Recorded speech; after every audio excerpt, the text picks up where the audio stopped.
APU was set up to create this learning environment in an international context with an Asia Pacific focus, to bring students here from around the world. Now we have about 90 countries represented here. We have students from around the world who are contributing to their home country and to Japan after they graduate. They are bilingual for the most part, and they are multicultural.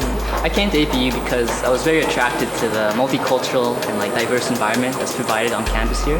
Ever since high school, I attended international school where I met people from all sorts of countries and different cultures, and that really attracted me to want to really spread my horizons and develop new interactions with all sorts of people from around the world.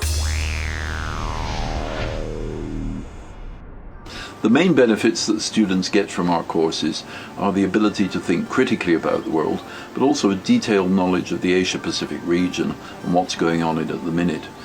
This is the most dynamic area of the world economically. India and China will dominate the world economy for the next 100 years, and so our students get a really good knowledge of the processes going on in the region, such as the political processes, the relations between states, what's happening to the environment, processes of economic development, processes of the development of information technology, and what's happening in major industries.